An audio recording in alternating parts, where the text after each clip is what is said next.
Passo Mondial në Top Albania Radio. Motrori shpëtojnë për momentin FIFA, largohen kritikat sepse golat e Messit, Mbappés dhe Haaland kanë bërë që vëmendja të spostohet në fushën e lojës. Përshëndetje gjithëve miq të Passo Mondial. Takohemi si çdo ditë këtu në orën 2. Jemi live në Top Albania Radio, jemi live gjithashtu në Super Sport me Lorenzo Eminin. Mirëdita Glen, mirëdita të gjithëve. Me Livian. Përshëndetje të gjithëve. Sot do kemi dhe një lidhje ndërkombëtare. Përshëndesim dhe Erbim Fagun nga Amsterdami, do jetë bashkë me ne sot në këtë pasdite, nëse mund ta quajmë kështu, futbolli për të folur për ndeshjet e Kupës Botës. Përshëndetje Fagu. Nuk e di nëse kam akoma apo duhet presim edhe pak. Megjithatë, në momentin që do ta dëgjoj, kur ta kemi gati më thoni dhe rilidhemi. Përshëndetje, tani dëgjojmë Erbim. Si je, mirë ke qenë? Len, përshëndetje. Si je mor zotri, si je? Edhe Livian e kemi këtu, dhe mund ta përshëndesim. Përshëndetje. Po pris të mbaron jetise. Kam respekt për... Po, bravo, shumë mirë. Gentleman ngele gjithë tjetër më bim, po si në fush, si trajner, si në mikrofon. Bravo.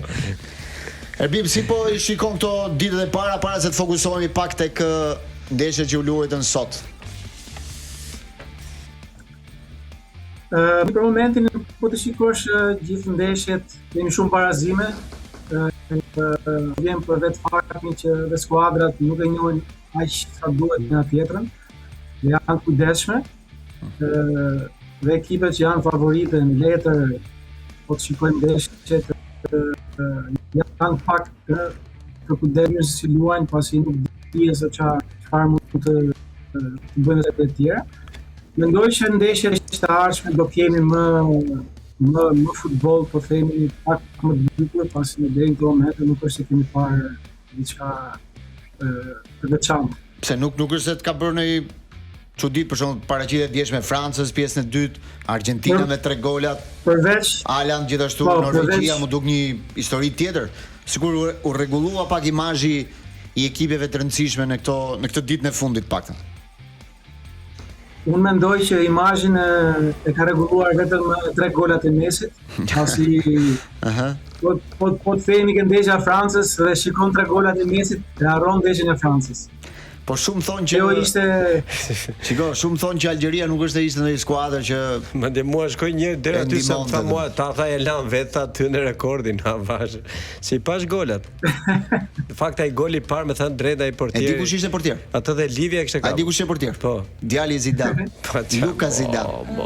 Ai ka zgjedhur të luajë për kombëtarin e Algjerisë. Po, atë gol se ai si kishte ai. Ma Lorenzo ai gjithë goditje pse i ul vlera shumë. Mund mes sport. Jo, është shpejt ajo po aty ai o bimo shpjegoj atilla se ky mendoj që ishte një ndeshje pak shumë më fort ajo e Francës me Senegalin. Senegali ka qenë mirë fort, Senegali është gati kampioni i Afrikës. Goli i Messit i pari, o bim. Mund mes portës 25 metra për tani. Po jo, më sa ai kishte dalë pak para. Ai do të menduar çfarë prostishi ka lënë Gabai në Messin dhe kupton atë moment. Ja. Oh, Fred, Messi, sa rekorde theu Livia? Sa rekorde theu Messi? Tani Messi prit se I kam gjitha numrat, unë jam. Ja ka kalu Kloses apo jo? Jo, është barazuar me Klosën 16. Okej, sorry. 16 me Klosën, po Messi mos gaboj ka më shumë ndeshje, ka 27 ndeshje në botror. Klose ka 24. Për lojtar më I vjetër me prezencë apo jo? Në total. Messi ka luajtur 6 botror, ai më duhet ka luajtur 4. 4 po. Në total me kombëtarin e Gjermanisë. Messi dje shënoi 200 ndeshje me ekipin kombëtar, 120 gola, por një tjetër statistikë që më bëri përshtypje ishte 77 asistenca për gol, pra asis për gol. Që ishte një numër I jashtëzakonshëm që tregojnë se çfarë numrash ka ky futbollist dhe as nuk I intereson fare, doli mbas ndeshjes tan numrat janë çështje imja. Mua më pëlqen të luaj futboll, ëndra ime është luaj futboll. Numrat janë përpara, sa jam kështu tha vazhdoj. Numrat janë çështje jona, se të merrem me numrat aty. Çuditshme për sa kohë. Çfarë niveli, domethënë çfarë niveli mund të arrijë një futbollist. Unë nuk bime mendoj aty që mund të ishte Messi në këtë gjendje që në ndeshjen e parë. Jo, jo. Pasi po shikojmë edhe curin që ka pasur ai në këtë sezon, nuk është se ka shkëlqyer ishin pak skeptik kësaj paraqitjes tij në butror. Tani Messi mbetet Messi, ai tani e ka dhe eksperiencën që të menaxhojë energjitë e tij gjatë ndeshjes, pasi është decisiv vetëm në momentin që prek topin në arma kryesore që ka Messi apo skuadra argjentinës. Edhe më bën përshtypje edhe mënyra se si shënon golat, ai goli i tretë pastaj mes aty lojtarëve që bën Barcelona, ato gola e kemi parë. Ai goli i dytë pastaj që ngre mbi portierin, domethënë lëvizja, freskia që kishte. Si duket mua Messi, më duket si Djokovic i tenisit. Ai tha kur vajti 38, okay, se Nadali është tjetër stil, po Djokovic kur vajti që tani është 39 vjeç, është pothuajse sa Messi, 38 është Messi. Kur luante, po 38. Kur luante me këta 18 vjeçarët, umte një set dhe gjithë thoshin Djokovic i rrinte aty me atë eksperiencën e tij, i çonte kundërshtar në limit dhe fitonte. Tani unë mendoj që e prisja Messin e di pse, se aty te Inter Miami ky është shlodhur. Po ta shikosh, ka luajtur dhe vjen kaq i përgatitur për Kupën e Botës. Okej, dhe me atë kundërshtar që kishte, nuk është se quhet shumë, se do ta shikojmë tani kur të shtrëngohet pak situata, por Messi nuk është i shtrydhur si këta lojtarët evropian, mendoj unë. Është relaks, 30.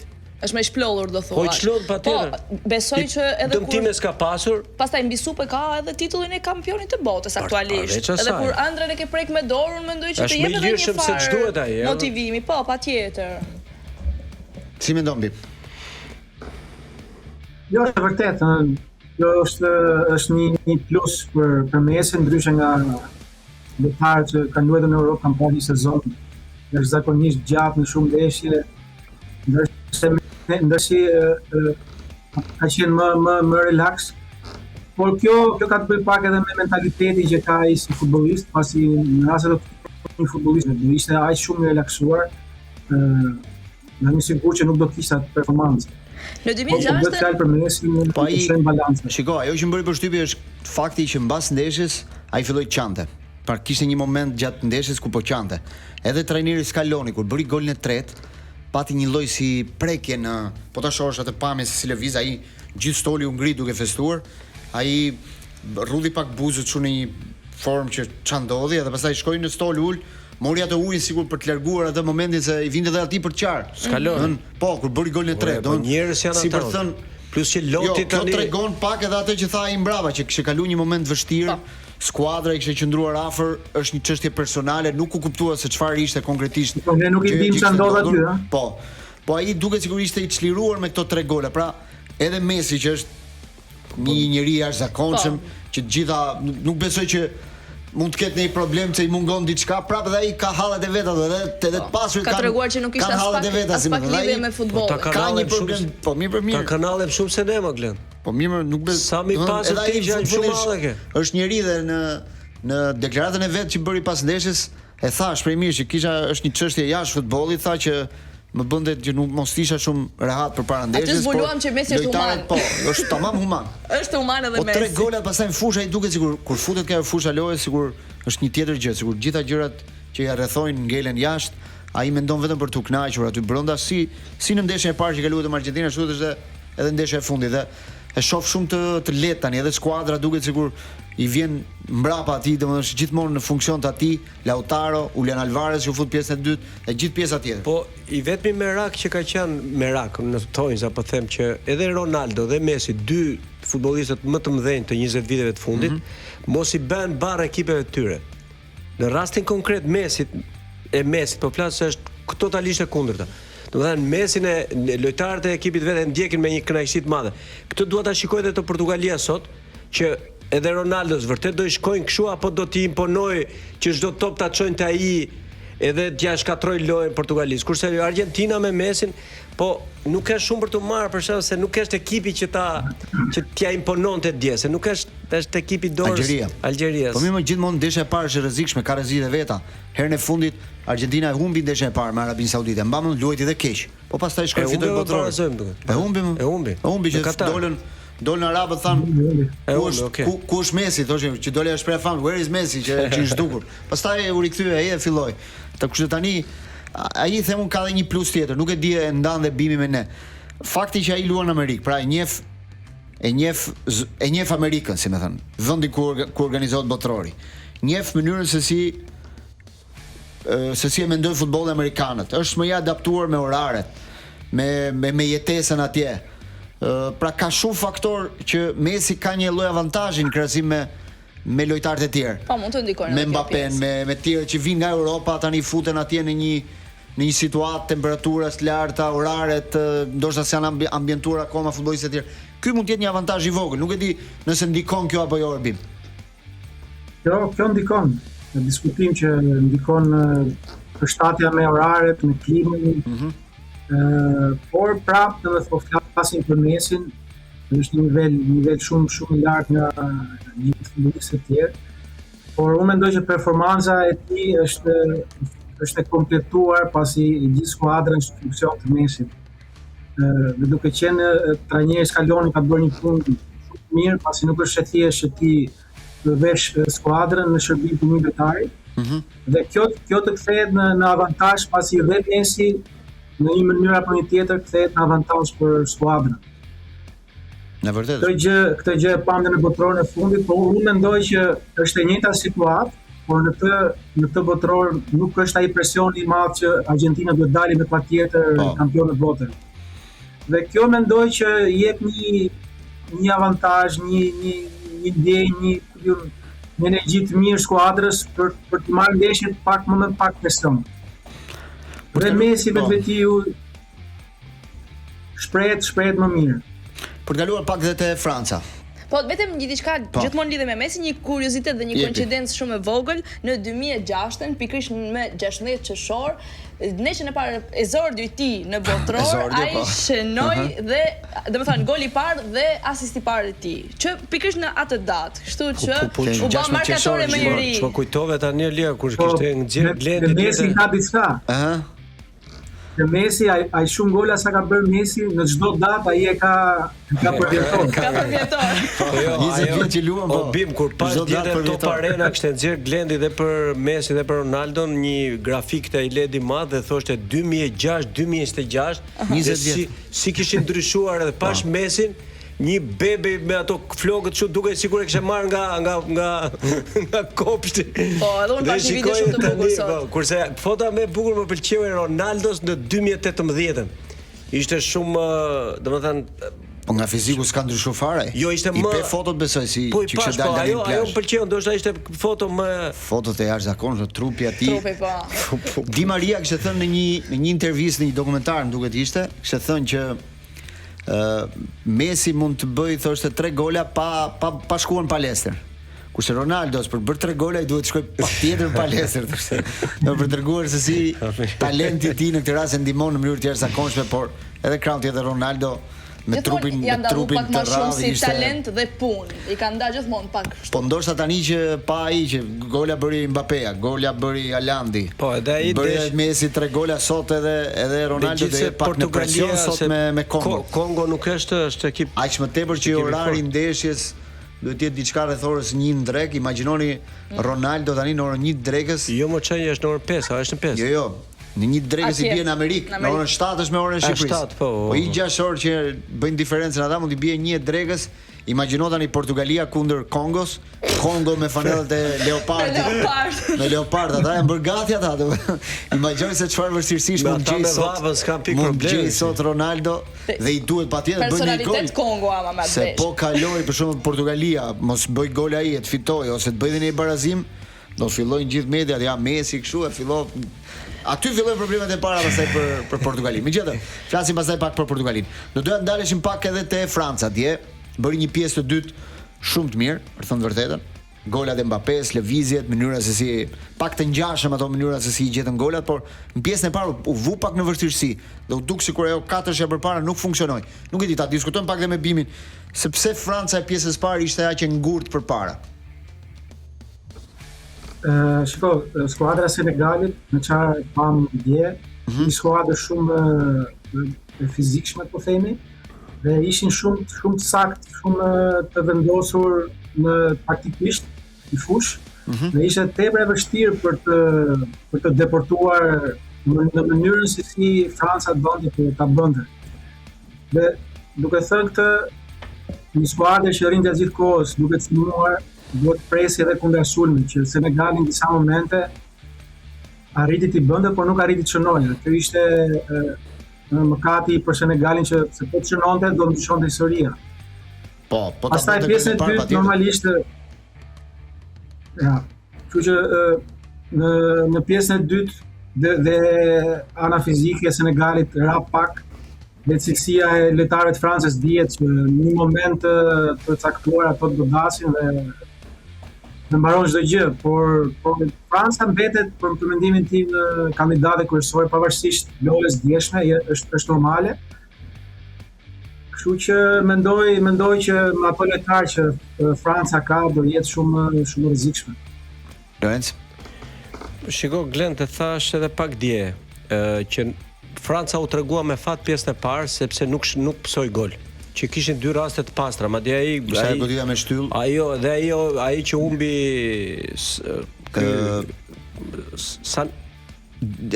Sar, që ishte afër portës që nxori jashtë. Ai ishte shans për gol. Ai ishte big shanse, kishte dy shanse të pastra e kishte Senegali. Po bënin ata të parët situata ndryshonte. Sigurisht që do ndryshonte, u tregua me fat këtu Franca sepse pjesën e parë nuk luajti mirë. Unë mendoj që Franca ka disa pika të dobta, e diskutova edhe me Redin dje. Për mua dy krahët e mbrojtjes së Francës janë problematike, edhe Hernandez, edhe lojtari Barcelonës Koundé. Mos të them që edhe portieri Milanit Menjë dhe ai nuk është në formën e tij më të mirë, vjen nga një Milan shumë i çoroditur. Dhe këto ishin edhe pikat më të dobta dje te pjesa e parë, që aty rrezikonin gjithkohë. Pjesa e dytë ndryshoi komplet situata sepse nuk e di se çfarë si e kanë, se kjo është çështje trajnerësh, pastaj Bimi duhet të di më mirë se si e ka shpjeguar Deschamps në dhomat e zhveshjes që ndryshoi komplet Franca pjesën e dytë. Po ndoshta edhe goli parë çliroi pak ekipin. Patjetër, që shënuan parat, sigurisht liruan. Edhe ishin gola tipik të këtyre lojtarëve, domethënë si goli Mbappé, si goli i Barcolas, gola brapa shpinës. Madje ai pasi dytë, pastaj goli i atij lojtarit Barcola, i që e pasoi ky lojtari i Milanit, Rabiot. Flasim për nivel shumë të lartë. Atë mos të harrojmë që Franca është favoritja kryesore për ta fituar botrorin. Do ishte një surprizë edhe ajo. Po pse mendon që është favoritja kryesore? Pse jo Spanja për shkak? Referohet shumë nga ndeshja e para apo? Jo. Spanja është numri 1, por edhe unë s'është kam në një mendim ndryshe nga ndeshja e parë. Prap Spanja është numri 1 i favorit. Por me atë që na dha ndeshjen e parë, sepse shiko, fillon është perceptim dhe ky. Qofse ti shikon një ndeshje, ata ose morën seriozisht, o ju duk ekip kështu lagja e kepi gjelbër, dhe ndoshta i vurin në gjumë, po prap duhet fitonin, sido që tjetë kjo punë. Kurse Franca e mori më seriozisht atë ndeshje, dhe ndikon shumë, sepse këto janë ekipe turneo, janë ekipe që ta imponojnë edhe Franca tani, edhe Argentina, me këto fitore, ta imponojnë Ecurin. Dhe fillon ndryshon raporti i favoritit. Tani mund ta menaxhojnë edhe fazën e grupit, se duke qenë se kualifikohen 3 ekipe, ata mund të shohin edhe si është. Duhet edhe vendi i parë, po shohin si nga shkon drejtimi, për shembull, nëse dali vend parë, drejtimi merr nga një krah i finales më i lehtë, apo ke mundësi të bësh llogari pra. Po bën, e futesh në sistem llogarish. Po Bimi më befasoi se tha nuk po më duket në një botror i jashtëzakonshëm këto ditë. Çfarë ke parë ndryshe këtë vit? Po çfarë kam parë? Nuk po shikoj një skuadër që të jetë dominante përveç Spanjës, sepse unë mendoj që Spanja ka zhvilluar një nga ndeshjet më të botrorit, pavarësisht dhe kjo për vetë faktin që portieri i Pepit Jeshil bëri mrekulli. Pastaj pjesa tjetër nuk është se kam pasur ndonjë, në thënë drejtën, edhe ndeshjet nuk është se më bëhet të shikojmë. Por shikojmë sepse jemi futbolldashës dhe do të shikojmë, s'kemi çfarë bëjmë. Po pse ka këtë që të ulemi të këtë gjas botrori këtë vit, sikur nuk po, ndoshta nga fakti që është kaq i gjatë, thonë faza tjetër do jetë më e bukur. Ka shumë ekipe mbase. Ndeshje plus orari ndeshjeve është pak Ne flasim si evropian tani, ky është problemi. Ne po flasim. Bimi është në Amsterdam. Çfarë situatë ka në Amsterdam për ndeshjen? Se Hollanda është Evropa. Jo, po ne flasim si evropian, pjesëmarrës në botror. janë shumë më përpara se ne me futbollit lidhur, pa diskutim. Kanë ekip edhe pretendent mund të jetë edhe për të fituar kampionatin. Çfarë ndjesie, çfarë atmosfere ka në Amsterdam për shembull për botrorin? Tani atmosferë të botrorin më shumë kanë, të themi, emigrantët marokenë se sa vetë holandezët. Se s'kan shpresa fare dhe kombëtare. Jo, Bimi po ma bit me këtë sepse un pash tifozët holandez në Amerikë. Në Amerikë ishte nami, lum me tifoz. Ato po aq ka nikur atje dhe s'ka ngelur aty. Shiko, duhet të jesh tu që ta kuptosh.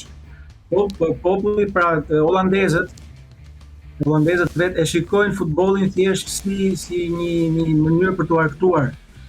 Sepse në rast se ne do ta mendonim siç e mendojmë, siç e mendon ti, Holanda duhet bite kampion Europe ose bote të paktën një herë në dy kompeticione. Po, ose duhet kishte një herë pak, s'ka dalë asnjëherë. Po pra një herë në fundit kur ka qenë. Pra, këta e kanë më tepër argëtim, e kanë më tepër kënaqësi se sa synim për ta fituar. Dhe ata njerëzit që ti shikon atje në Amerikë, janë njerëz që kanë shkuar për të kaluar një muaj sa do rriti Holanda në botror. Dhe kaq, po jo se kanë shkuar me idenë që Holanda do të dalë kampion bote. Në rast se dalin kampion bote, atëherë është një gjë akoma më e madhe. Po holandezët janë pak krenar vetëm për faktin që ka qenë Cruyff i madh, por për faktin që akoma ty ju kanë ngelura te Cruyffi. Jo vetëm Cruyffi më kanë po se kanë gjerë figura Van Basten, Gullit, Rijkaard filluan gjithë. Arrit me blloku disa ekipe të rëndësishme. Ato jetojnë pak me nostalgjinë e Cruyffit, Gullit, Rijkaard e tjerë. Por unë bëj biseda këtu me trajner holandez dhe ja kam thënë më parë duket se edhe këta vetë nuk është se janë optimist për shkak për mënyrën si luajnë, edhe mbas ndeshjes së zhvilluar me Japoninë, se trajneri doli tha që bën ndeshje shumë mirë etj.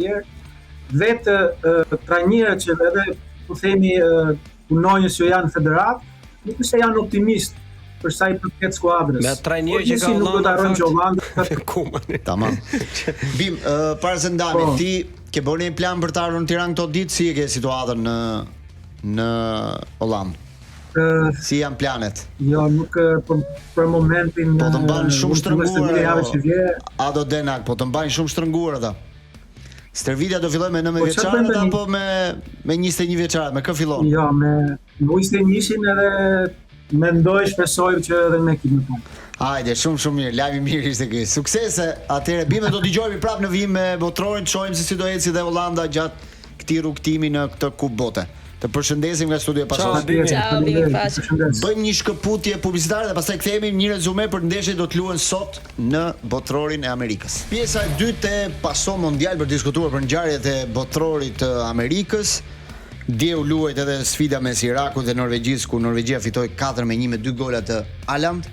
Ran sy shumë tifozëria vikinge në stadium edhe në rrugët e New Yorkut, ku bën atë shenjën e varkave vikinge. Stadium. Po sa bukur e bën. Si ka mundësi të në unison të gjithë. Sa koordinimi dhe koordinim. Ka një para, po që ai që drejton varkun. Ai shikon fare ndeshjen, ai s'ka lidhje, ai është tamam varkar, si varkëtar, si. Kujdes Lorenz. Po, dhe ai se si ka mundësi ai lloj koordinimi.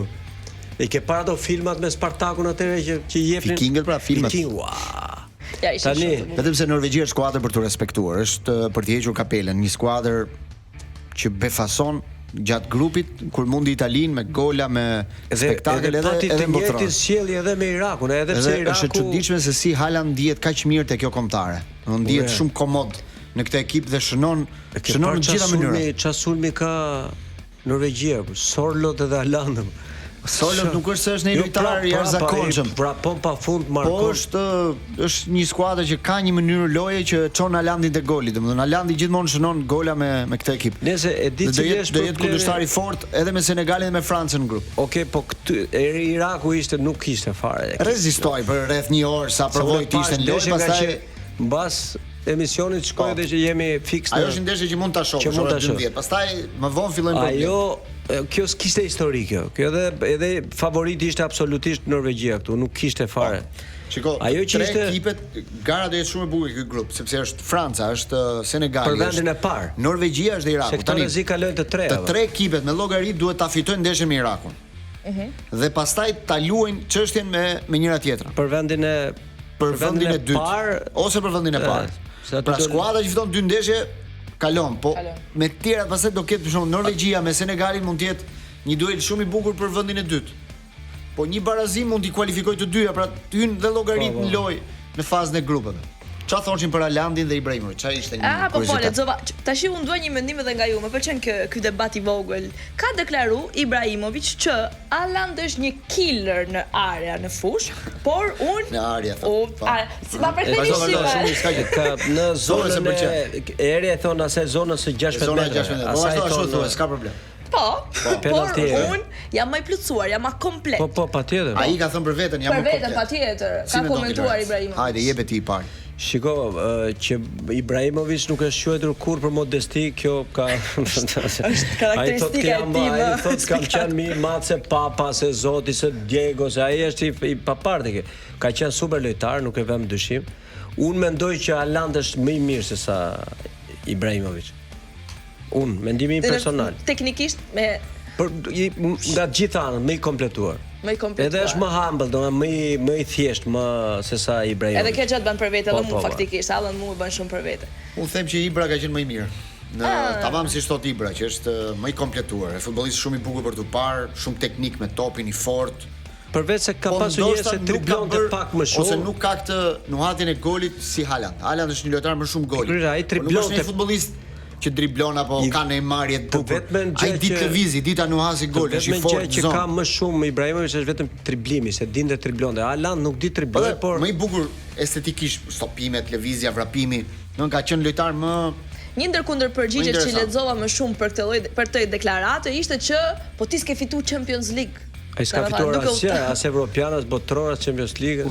Ibrahimovic. Ai është fati keq që s'ka fituar asgjë, pastaj është kështu. Jo s'ka fituar nga këto titull, nga këto. Mirë tani me Suedin ka luajtur ai ç'të bën? Ç'të bën? Me Suedin. Haaland tani po luan me Norvegjinë dhe po rifutet në botror pas 28 vite, gjithsesi. Jo, ky ka fituar Champions League me Manchester City, kampionatin angli, kampionatin. Ky s'ka për të fituar ndonjëherë botrorin Haaland, po fati i madh që mori pjesë se pikërisht thua kështu, nuk ka. Norvegjia do marr botrorin. Nëse mund të pëlqejë të shumë ishte Norvegjia. Po fitoi Norvegjia shënon më, falimentuam. Si po ta shohësh sot kush shënon sot? Kush ekipe shënon? Shënojnë ata që kanë sulmues. Po. Suedia 2 sulmues, 5 gola. Franca sulmues 3 gola. Argentina sulmues 3 gola. Tani, më falni, në vitin që shënojnë, janë ekipe që shënojnë. Fushit fitoi. Spanja pa sulmues 0 gola. Se s'kish sulmues aty. Tani në Katar e pristin ju që mund ta fitonte edhe Argentina? Patjetër. Pretendent? Jo, nuk e mendoja pretendente për fitues. Argentina ishte pretendent, madje mos të them që Argentina në Katar përveç ju dha dhe një, e ke parasysh një kur ngec ndonjëherë malore që ke pak vështirësi, ju dha dhe një kështu. E kanë shtyçika. Aq sa të rregullosh frymëmarrjen, pastaj e di vetën i thas. Themi pak të ndeshjet sot. Dje ndërkohë fitoi dhe Austria me Jordanin 3-1, edhe këtë duhet ta vlerësojmë, është Austria e trajnerit Ragnik. Kjo ishte ndeshje i cili u përfol që mund të vinte tek Milani, por Milani zgjodhi një rrugë tjetër për trajnerin dhe për drejtorin sportiv, kështu që Ragnik e zgjati kontratën e tij me Austrinë, do vazhdoi të jetë trajneri i kësaj kombëtare edhe për 2 vite të tjera. Kjo ishte ndeshje Glen për tu parë që për fat e ke unë se pash, por pash highlights-et edhe komentet e ndeshjes në përgjithësi që nuk ishte kaq e lehtë fitoria 3-1, sepse ka rezistuar jashtë masë Jordania, barazoi ndeshjen. Ka pasur 2 raste mbas 1-1-shit për të shënuar gol dhe Austria zgjidhi me një penallti me dorë që nuk e kam parë dhe këtë që të jemi sinqert. Ja do shohim sot. Po. Do shohim sot Top Arena. Dhe pastaj psoi edhe një gol në fund 3-1. Do të thënë rezultati është i gënjeshtër këtu. Madje kishte edhe një element tjetër që ka pasur dhe mbajtje topi pjesë të dytë Jordania më të lartë se sa Austria. Megjithatë fitoria jep një dorë të fortë austriakëve sepse tani do luajnë edhe me Algjerinë, janë te njëjti grup me Argentinën. Po këto të dyja janë të dalë. Nëse marrin edhe një barazim, besoj Austria kalon përpara. Tani kemi edhe 2 grupe pa parë. Grupi K, ku është Portugalia që do luajë sot me Kongon dhe Kolumbia me Uzbekistanin, një skuadër e re në botror. Dhe grupi L që është Kroacia me Anglinë, ndeshje direkte, dhe Ghana me Panaman, sfida e fundit. Pra të gjitha ndeshjet do luhen sot dhe nesër. Unë nesër për ndër të Anglisë si tifoz që jam kam blerë. Anglia luan sot. sot, po në orën 22, në orën 22. Po do e vesh sot bluzën, se kam bler dhe bluzën e Anglisë. Po jo shikon sot Anglinë. Angli, shiko. Ndeshje e bukur. Ndeshje e bukur do jetë patjetër, është nga të vetmet ekipe, unë besoj që Anglinë e vën vështirësi absolute, Kroacia. E ka vën historikisht, e ka mundur para ca vite edhe në Wembley, Kroacia, nuk e di si ja ka gjetur ilaçin. Unë them që sot Anglia do i befasoj gjithë, do fitoj lehtësisht. Jo, lehtësisht dhe do dominojnë ndeshjen. Nuk po them thellë se po kemi edhe një Modric që ka një përgjegjësi. 5-0, po them që do fitoj pa siç fitoi, po themi Franca apo Argentina, po do fitoj. Po të marrim ekipin e Anglisë, ta analizosh, është super ekip. Një Angli që po të shikosh çfarë duket shumë interesante këtë. Kualifikuese beri për të ardhur botror, 8 ndeshje, 8 fitore. Trajner pastaj. Më duket se s'ka psuar dhe asnjë gol apo një gol vetëm. 8 ndeshje domethënë në absolut. Se mbajmë këtë çështën gol, po më duket se nuk psoi. Po pra 8 fitore rresht. E beri Serbin prujt ftohtë brenda jashtë 5 gola. Me ne pati çik më shumë vështirësi. Me ne u vështirësua pak, sidomos në Angli. Unë isha në stadium aty. Mos më kujto ato se si ta Silvinho ta kemi luajtur shumë mirë ta, se psuam vetëm 2 gola, se mund psosh edhe 5. S'kishte fare. Ndeshja parë. Unë shpresoj që Anglia glen të shkojë deri në finale. Domethënë, si ka mundësi një ekip me gjithë këto yje dhe të mos ta marrë një botrorin që nga 6-6 apo. Se më erdhin në mendje Bimi tani. Edhe Hollanda një ekip super ekip gjithë këto vite. Hollanda dal 3 në finale, s'ka fituar dot. Dhe s'ka fituar. Kështu që dhe seç kam një parandjenjë këtë radhë i Glen që do ta marrë një ekip, pse Anglisë e futot dhe kështu jo favorit. Do ta marrë një ekip jo favorit këtë vit botror. Që s'ka fituar asnjëherë më parë thua. Po. E kam një lloj nga ekipet që s'e kanë fituar asnjëherë më parë është Portugalia që është një kandidat, është Maroku. Aq Norvegjia nëse do ta fushësh. Që ti ekskludove, po bën shumë gabim mendoj. Formacioni i Anglisë sot mendohet që të jetë me 3 lojtarë përpara të sulmit që mund të luajnë Gordon, mund të luajë Harry Kane, besoj që është i padiskutueshëm Harry Kane, dhe në krahun tjetër do jetë Saka, ndërsa dyshimi vetëm është pozicioni mbrapa sulmuesit. Pra kush do jetë ai numri 10? Do jetë Bellingham, që me shumë mundësi mund të jetë Bellingham, por mund të jetë dhe Rodgers, lojtari i Aston Villës që ka bërë një sezon shumë të mirë. Ktu ka një dilemë, por besoj më shumë anon nga prania e Bellingham nga minuta e parë në formacion. Pjesa tjetër pastaj është me Rice, Anderson, lojtarë që dihen. Një gjë që ndodhi ditët e fundit është dëmtimi i Livramentos, mbrojtësi i Newcastle, u dëmtua dhe u zëvendësua në momentin e fundit, vetëm pak orë më parë, një ditë më parë. Dhe të gjithë mendonin që mund të ishte Alexander Arnold për të ardhur në kombëtare, por trajneri Tuchel vendosi të marrë një lojtar të Chelsea, që për më tepër nuk është dhe lojtar krau, Chalobah, që është më shumë një mbrojtës qendre. Shiko, edhe disi duket kjo ishte pak befasuese, por befasuese duket ka personale me atë. E ka ndar mendjen që Arnold nuk e do në këtë grumbullim dhe nuk kishte kuptim ta merrte mas 10 ditësh, por mori një lojtar që është ndoshta më disponibël, më i gatshëm për të pranuar dhe stolin. Dhe nuk e di pastaj se si do ta menaxhoj repartin e mbrojtjes me këto futbollistë që ka, sepse i ikën një lojtar krau, ndoshta do të bëj disa ndryshime. Po ta i krau do luaj James, ai do jetë lojtari kryesor, Reece James, lojtari i Chelsea në krah. Si e mendoni ju këtë përballje Anglia me Kroacinë? Ti Lorenz the unë them që është po do fitoj Anglia, por me shumë vështirësi. Po Ronaldo do shënoj sot Livia, si mendon? Tash me shënu të paktën po. Ideja është të fitojë, të shënoj. Unë them që sot Portugalin shoh më shumë që mund të ketë një problem në përballje me Kongon. Se vetëm këto ekipet që janë afrikane janë shumë skuadra të forta, fizikisht dhe përballojnë oraret. Këto oraret e vapës i përballojnë mirë. Një kjo, e dyta, të gjithë lojtarët i kanë në Evropë, i kanë në Francë, i kanë në Angli, i kanë në Gjermani. Kanë një adrenalinë ndryshe kur fizikisht janë shumë lart, vetëm pastaj është kurioz janë për ta parë dhe Portugalin. Vetëm kur shikon formacionin e Portugalisë. Yje. Të futen nethet lojtar. Portugalia luan në orën 7. Domethënë lojtari më i lirë aty është Ronaldo dhe Cancelo. Sigur ka një ndryshim tani botrori me golat e Messit, Mbappés, sot do luajë Ronaldo, Harry Kane. Po të shikosh Portugalin, harroni Modric, që është në botrorin e fundit dhe kur shikon dy lojtarët e Parisit, njëri 145 milion, tjetri 140 milion. Dhe futen vetë Lorenz. Wow, po si ka mos 3 lojtarë 5 milion. Leao ishte 90 milionë. 10 Ronaldo po. Orari tani për t'ia kaluar linjën regjisë dhe edicionet informativ që po presin. Ne me pason do dëgjojmë dhe do shihemi nesër përsëri në orën 2 me të reja të tjera nga ky botror që po bëhet më i bukur.